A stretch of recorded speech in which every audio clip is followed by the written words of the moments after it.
When Officer Darren Cole arrived at the Eastridge Police Department, he was everything a department wanted on paper. Mid-30s, clean record, former patrolman in a larger urban district, and allegedly decorated twice for bravery.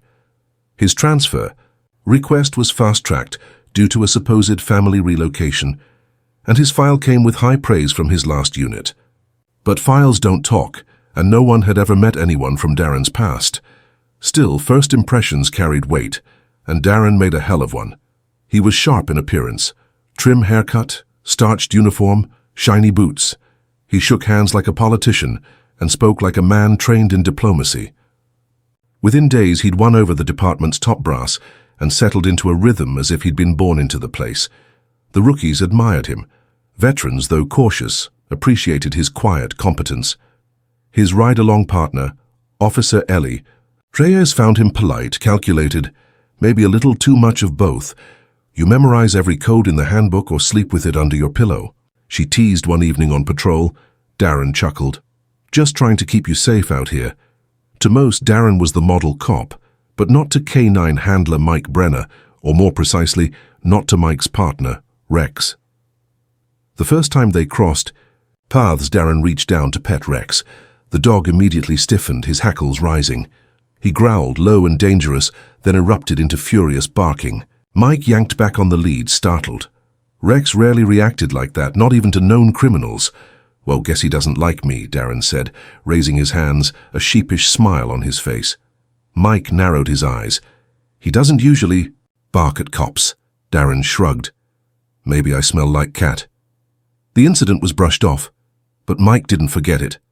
Over the following weeks, Darren impressed nearly everyone. He volunteered for night shifts, jumped into dangerous calls, and never hesitated to be first through a door. His reports were meticulous, and his demeanor remained calm under pressure. He even brought donuts on Tuesdays, but small things didn't sit right with Ellie. Once, after a domestic call turned physical, she found Darren already inside, with the suspect cuffed and bleeding. Darren's body cam was off, claimed it was dead. The woman at the scene hadn't said a word yet, and Ellie's own footage had been obstructed during entry. Darren insisted the man attacked him. The woman, visibly shaken, nodded. Case closed. Lucky you were quick, Ellie commented afterwards, scanning her notes. I don't hesitate when it counts, Darren replied. But the next day, Mike saw Rex react to Darren again, this time while Darren walked past the kennels. Rex barked with purpose, eyes locked, muscles tense. It was no coincidence now. Mike mentioned it to Chief Lawson, who chuckled. Dogs growl. Let it go, Mike. Still, Mike began watching Darren a little closer. He noticed Darren always took the lead during busts, always insisted on collecting key evidence. Oddly, none of his prior precinct contacts returned calls, claiming the files were sealed due to departmental restructuring. It was a bureaucratic answer, but one that didn't satisfy Mike. Ellie, meanwhile, tried to ignore the little things. Darren was always nice, too ready, like someone playing a role just a bit too perfectly. Then came the Community Safety Day. The K9 unit was scheduled to demonstrate obedience commands and drug detection techniques for local families. As Mike walked Rex near the crowd, Darren approached, waving at a kid in the front row. The moment Rex spotted him, he went still. Then, without warning, lunged, snarling, teeth bared, pulling Mike forward. Children screamed. Darren backed away. Quickly, expression breaking for the first time, replaced with something tight. Controlled. Cold. Mike pulled Rex back. Heel, he snapped. Rex obeyed, but didn't take his eyes off Darren. Guess I should stay out of his path, Darren said with a laugh that didn't reach his eyes. But Mike wasn't laughing. Rex doesn't react without a reason, he muttered. No one listened, not yet. But in that moment the dog had spoken louder than anyone, and the real story behind the badge had only just begun. Darren's reputation only grew after the K9 incident. Some joked that he had a dog allergy, while others shrugged it off. Chief Lawson even made light of it at roll call. Rex can't love everybody, he said with a chuckle.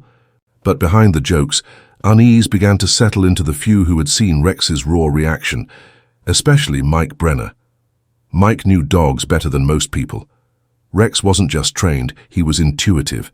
He'd found stashes other dogs had missed, calmed domestic calls by sensing who was lying, and even once caught a fleeing suspect by tracking a glove from a block away. If Rex barked like that, it wasn't random. Ellie Reyes started noticing odd things too. Darren had a way of always being at the center of action. Traffic stops seemed to escalate around him. He'd pull drivers over for minor violations, and somehow more than once it ended in arrests, often on possession charges. Darren's reports were thorough, sometimes too thorough. Paragraphs of detail, all technically correct, but sterile. Clean, almost rehearsed.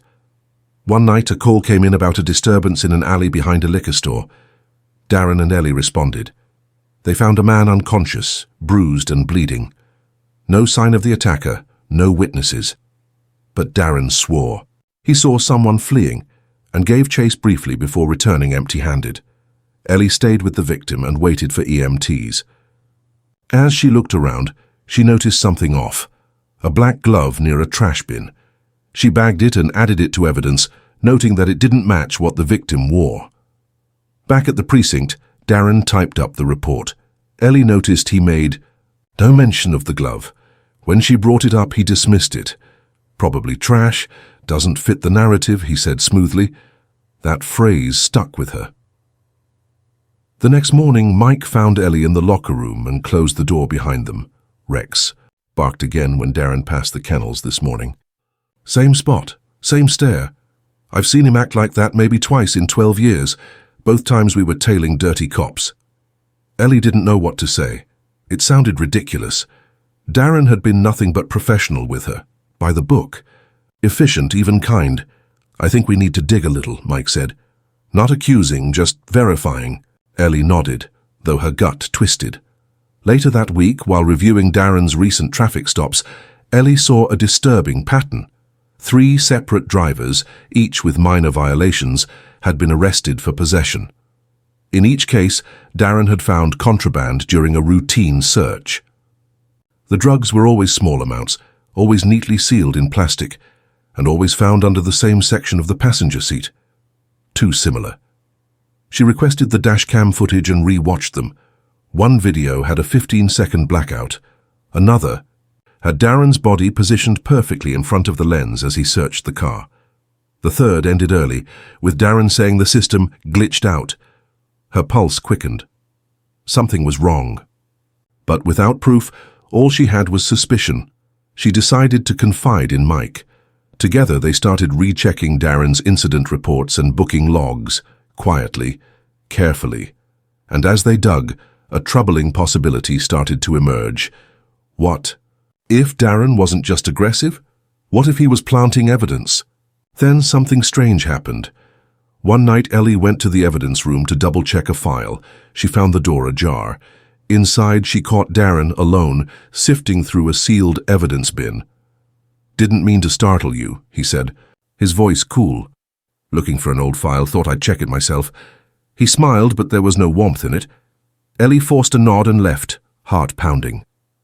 That night, she barely slept. Neither did Mike. And Rex? He barked again, just once, deep and long from the back of the cruiser, as if warning them the lie was still breathing and it wasn't done yet. It was past midnight when Ellie Reyes sat alone in her apartment, the glow of her laptop lighting the worry on her face. She'd pulled up Darren's reports from the last 3 months, every arrest, every search, every signed statement. One by one, she laid them out in tabs, side by side. What she found chilled her. In 2 separate drug arrests, Darren had written the exact same line. Suspect appeared nervous and attempted to reach under the passenger seat before I intervened. Word for word, same phrasing, same justification for the search. Ellie checked the body cam footage for one of the stops. Sure enough, the suspect didn't reach for anything. He barely moved.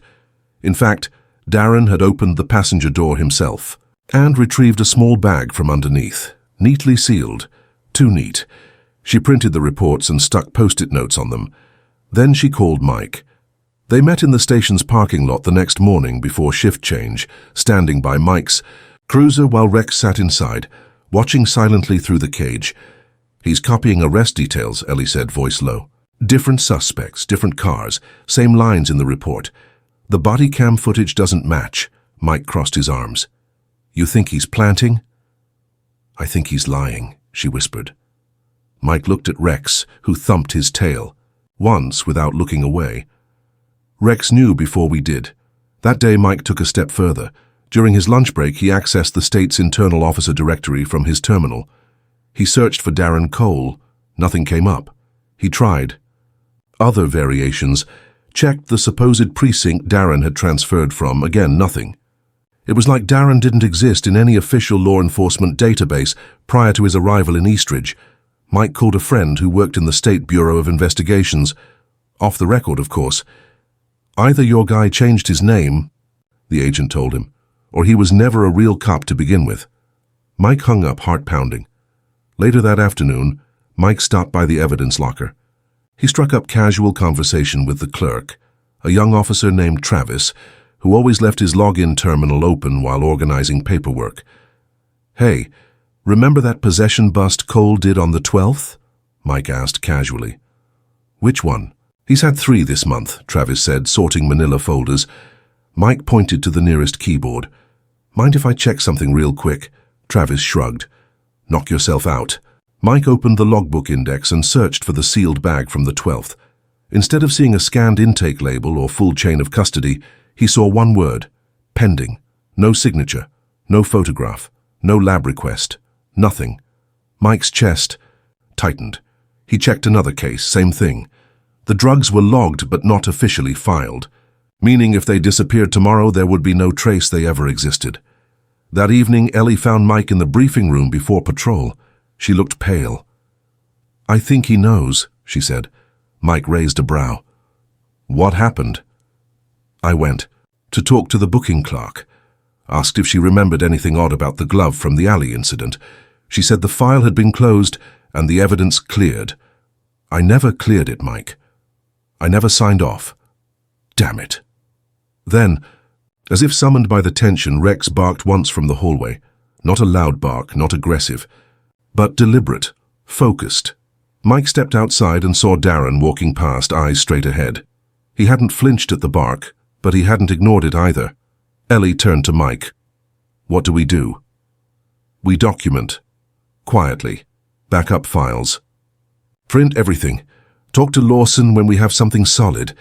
Ellie nodded, swallowing hard. You don't think he's dangerous, do you?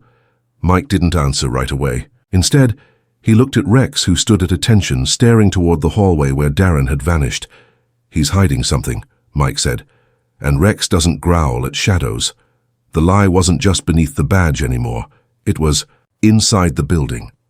2 days after Mike's discovery in the evidence log, the atmosphere in Eastridge PD had shifted. Darren Cole still showed up with his perfect uniform, his crisp salute and that polished smile. But Ellie noticed something new, his eyes. They were constantly scanning, not just watching the streets anymore, but the station itself. Ellie and Mike kept digging, quietly. Each piece they uncovered painted a more disturbing picture. Ellie had retrieved a physical copy of the glove found behind the liquor store assault scene, only to find it missing. The digital record of its intake had been deleted. She traced the deletion time back to 2 nights ago, at the exact moment she'd caught Darren looking for an old file in the evidence room. Mike pulled all of Rex's incident reports over the last 2 years, highlighting inconsistencies in Darren's involvement. In every arrest Darren had made solo, there was a pattern. Drugs found in the same places, suspects who swore they were clean, evidence logged, and then either pending or signed off by Darren alone. Still, none of it was enough. Not legally. Not yet. But that changed when Ellie received a call from one of the suspects Darren had arrested, a college kid named Travis Orman. His case had already been processed, but he was fighting the charges. He claimed the drugs appeared during a routine stop, despite him having never used before. Ellie asked him a simple question. Did Darren search your car before or after backup arrived? Before, Travis said. I was cuffed in the back seat. He didn't even wait for the second unit, just walked over and found the bag. The second officer listed on the report, a rookie named Valles. Ellie tracked him down. He told me, to log it and say I saw it. I was new, figured that was normal. Now Ellie had a statement and a scared young officer willing to put it in writing. Meanwhile, Mike's contact from the Bureau of Investigations called back. "We ran your guys." "Prince," the agent said. "There's no Darren Cole in state databases matching those, but we got a partial match to a man named Kevin Dunlow. Fired from a private security firm 6 years ago for excessive force. No prior law enforcement certification. We think he used forged credentials to slide through your department's background screening." Mike's hands clenched around the phone. "He's not a cop," he said out loud, and he never had been. That night, Ellie and Mike met in the empty K9 yard after hours. They laid everything out. Valaise's statement, the missing glove, the altered logs, the fake identity. They agreed. They had to go to Chief Lawson the next morning, but Darren must have known they were close, because the next day, Valaise didn't show up to his shift. A patrol unit found his car abandoned near the river, his phone still inside, no sign of him, no forced entry, just gone. Ellie was rattled. "You don't think—" "I don't know," Mike said grimly. "But if Darren's desperate, he could do something reckless." That evening, Ellie returned to her apartment to find her front door slightly open. She drew her weapon immediately and stepped inside. Her files were gone. The notes, the printouts, the body cam comparisons, all missing. Only one thing had been left behind. Her own badge placed neatly on her kitchen table, next to a single latex glove. That same night, Mike went to the station and found Rex unusually restless, pacing, growling low every time a shadow passed the window. When Darren arrived for night shift, Rex went berserk, barking so violently the metal cage rattled. Mike had to hold him back with both hands. Darren just smiled at him.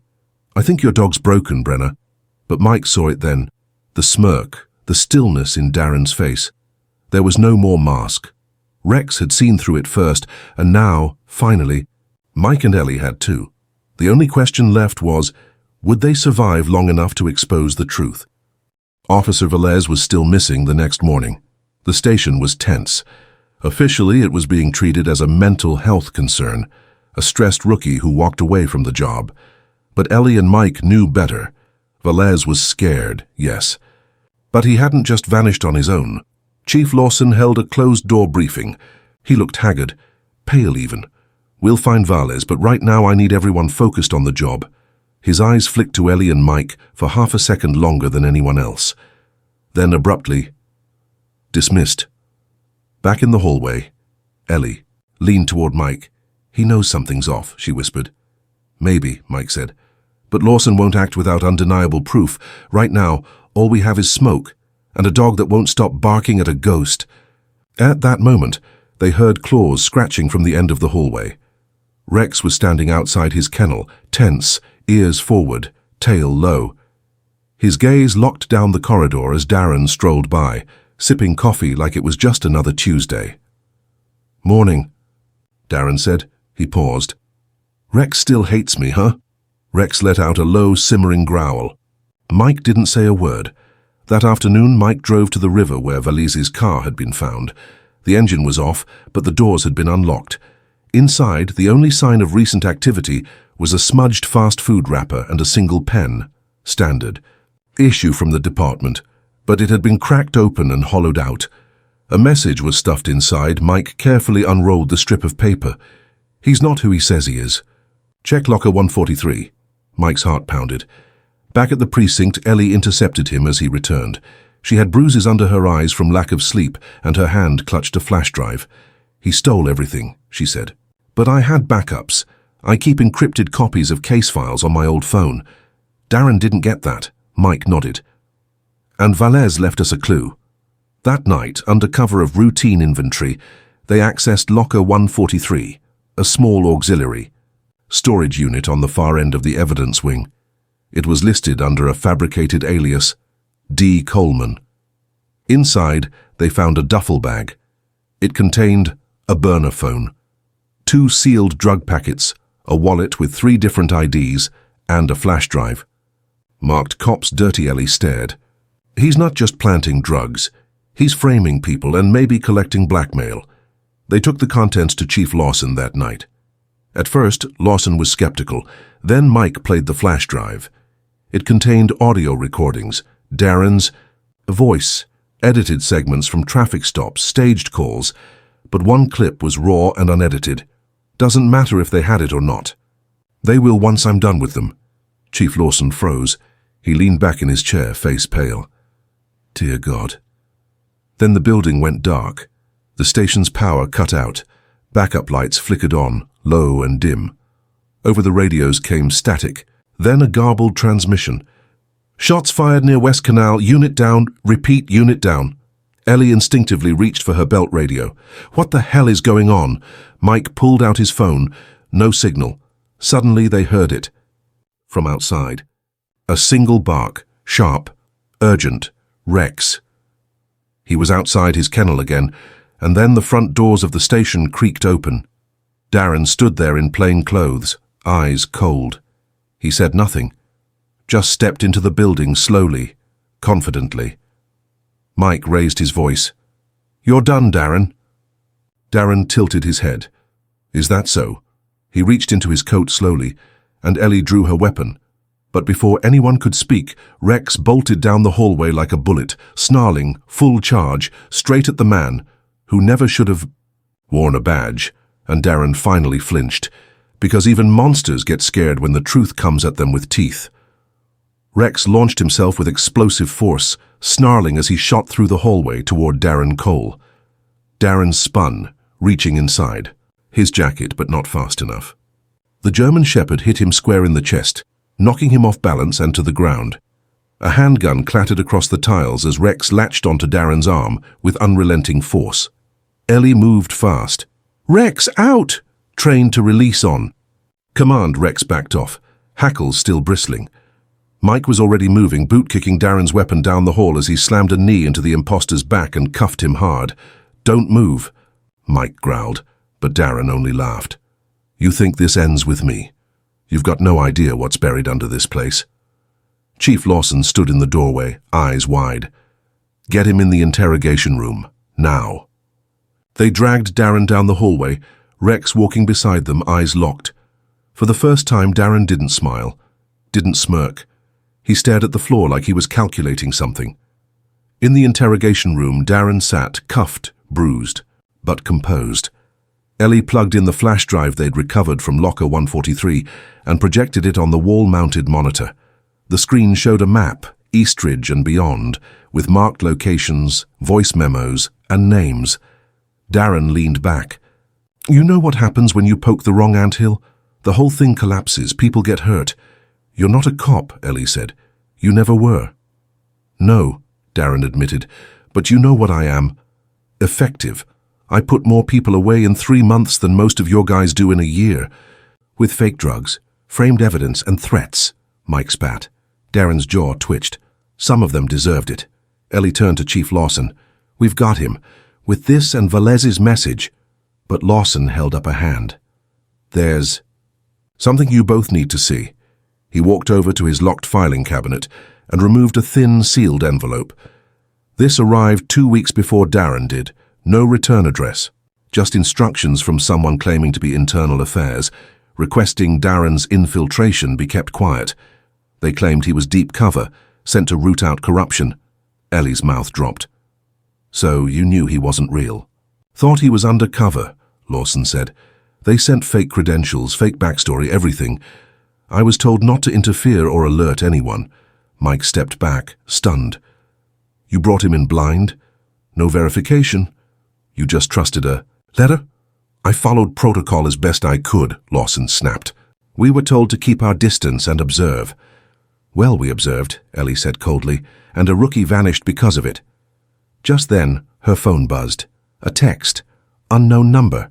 Check the river. South Dock. 10 p.m. tonight. She held it up. It's Velez. He's alive. Mike leaned over. Or someone wants us to think he is. They shared a look. They didn't have a choice. If Velez was alive, they had to find him. But it could also be a trap. One they were walking straight into. That night, as the sun dipped behind the city skyline, Ellie and Mike stood at the south dock of the river. Rex waited quietly beside them, ears twitching. The water was calm, the air still. Then they heard it, a soft rustle followed by hurried footsteps. "Hello?" Ellie called out, hand on her weapon. From the shadows emerged a shape, dirty hoodie limping slightly. It was Valez.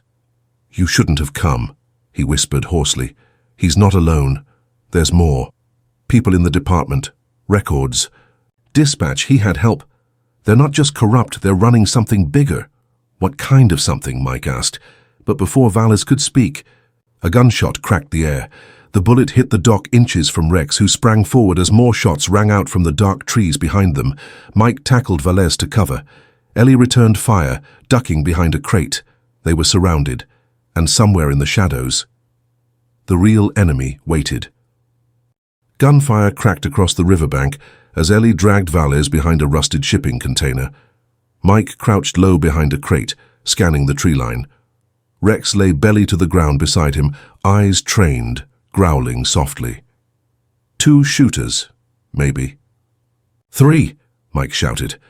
Valez winced in pain, blood soaked through his sleeve. "They were watching me. I slipped away when one of them got careless, but I didn't think they'd follow me here." Ellie pressed gauze to his shoulder, trying to slow the bleeding. "They weren't following you, they were waiting for us." Another bullet punched into the dock beside her, sending splinters flying. Mike leaned out, fired 2 rounds toward the muzzle flash, and ducked back. "They're flanking!" Rex suddenly lunged forward, barking furiously. "Rex, back!" Mike yelled, but it was too late. The dog had already sprinted around the corner of the dock, charging toward the gunman with terrifying speed. 2 more shots echoed, followed by a yelp. Mike's heart froze. "Rex!" he shouted, scrambling forward. Ellie moved with him, both of them abandoning cover. In the clearing beyond the trees, they saw Rex, down but moving, dragging himself toward a fallen man. A shooter lay still nearby, clutching a torn forearm. The second gunman took one look at Mike's raised Glock and bolted into the woods. Ellie gave chase. Mike knelt beside Rex, who was bleeding from his flank but still conscious, tail thumping. "Faintly, you're okay, buddy," he whispered, voice cracking. "You're gonna be okay." Rex's eyes met his for a moment, loyal, unwavering, before he whimpered again. Back at the station, the entire department was in chaos. Chief Lawson ordered a full lockdown. An ambulance took Valez and Rex to the hospital, while Ellie and Mike returned to interrogate Darren again. They found his cell empty. Darren Cole, or Kevin Dunlow, as the Bureau had identified, was gone. A single guard lay unconscious outside. The lockup hit with a blunt object, no security footage. The server room had been wiped. "He had help," Ellie muttered, pacing. "Probably someone high enough to disable the cams." Mike held up a small USB stick he'd yanked from locker 143 earlier. "Good thing he didn't know I kept a backup." They plugged it into Lawson's office computer. Among the scattered audio clips and partial files, one stood out. It was a recording, distorted but clear enough. A voice. "No more loose ends. Once the kid's gone, we clean house. Darren takes the fall and we move forward. He knows the risks." Another voice replied, "What about K9? Pause, then, "Shoot the damn dog if it gets in the way." Ellie stiffened. They tried to kill Rex because he knew. Mike's knuckles turned white as he clenched the desk. The file had metadata, tags, names. One stood out. Lieutenant Howard Reeves, head of dispatch, quiet, longtime friend of Lawson, never in the spotlight. Mike's voice was low and dangerous. "We've been chasing the puppet. Reeves is the one pulling the strings." Ellie stood, adrenaline still coursing through her. "We go to Lawson." But when they reached the chief's office, it was empty, and his badge was sitting on the desk with a single note beneath it. "Don't trust anyone." Mike felt the air thicken. "We're alone in this." Ellie nodded. "Not completely. Rex is still alive." Mike looked at her, tired but resolute. "And Valez?" He said something before the gunfire. That the operation's bigger than just framing people. He mentioned transport trucks, storage units, Warehouse 9. Mike's eyes widened. "Warehouse 9 out near the abandoned rail yard?" Ellie nodded. "We go tonight." He checked his sidearm. "We bring proof. We bring them down. And we don't leave without Rex." The night air was thick with fog as Ellie, Mike, and a quietly determined Rex approached Warehouse 9 on the outskirts of Eastridge. The rail yard was abandoned, dark and eerie, the perfect hideout for a corrupt operation. Mike checked his pistol one last time. This is it. Ellie nodded, her hand resting on Rex's collar. The dog's keen nose twitched, muscles coiled. Alert. They slipped through a side entrance, an old metal door ajar and creaking on its rusted hinges.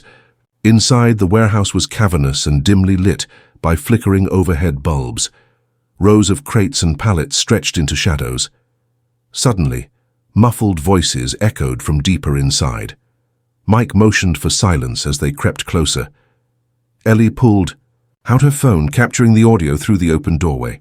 "We move the shipments tomorrow," a gruff voice said. "Can't afford leaks anymore. Lawson's gone quiet, but we finish this tonight." "Dunlow's gone rogue," another voice replied. "Latane Reeves says we clean house."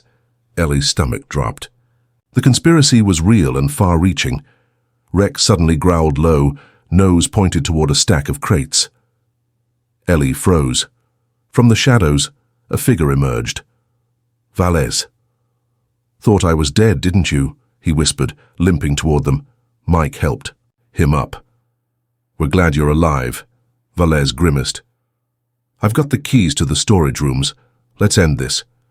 Together they moved quietly, opening crates, uncovering bags of illicit drugs, forged documents, and several radios tuned to police frequencies. This was a smuggling ring. Corrupt cops, private contractors, and drug dealers all connected. Suddenly a heavy door slammed shut behind them.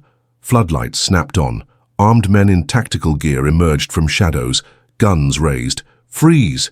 Police!" One shouted, then hesitated. Mike caught the leader's badge, Lieutenant Howard Reeves. Reeves smiled coldly. "Welcome, officers. You're late." Ellie stepped forward, voice steady. "This ends now, Reeves. We have proof." Reeves laughed, signaling his men. "Proof? You've got nothing but a barking dog and a missing rookie." Rex growled, teeth bared. Ellie raised her phone. "We're streaming everything live. Every word, every crime. Dispatch is already notified." The men exchanged nervous glances. "Drop your weapons," Mike commanded. A tense standoff followed. Then, with a sharp whistle, Rex sprang between Reeves and the nearest henchman, teeth snapping. Chaos erupted. Shots fired. Crates toppled. Men scrambled. Mike and Ellie tackled Reeves as Rex lunged at another attacker, biting a forearm. Within minutes, backup sirens wailed in the distance. Law enforcement reinforcements responding to Ellie's live feed. Reeves and his men were cuffed and read their rights. As the dust settled, Ellie found a battered but wagging Rex. "You did good, boy," she whispered, scratching behind his ears. Mike approached, looking relieved. This was bigger than any of us imagined." Chief Lawson arrived with the arriving officers, visibly shaken but grateful. "We owe you both everything," he said. "And to Rex." Lawson turned to Mike and Ellie. "The department will need a thorough overhaul. No more blind trust. We'll rebuild with transparency." Mike nodded. "Starting with the truth." Ellie smiled, exhausted but hopeful. "And with the badge worn honestly, by people who deserve it." Days later, as the scandal broke wide open, Darren Cole's true identity was exposed, along with the wider corruption network Reeves had orchestrated. Valles recovered, returning to active duty. Rex was honored with a medal for bravery. Ellie stood beside Mike and Rex during the ceremony, her hand on the dog's head. She thought about all the lies, the danger, and the bark that had started it. Or sometimes truth doesn't come quietly. Sometimes it barks loud enough to shake a whole department and change everything.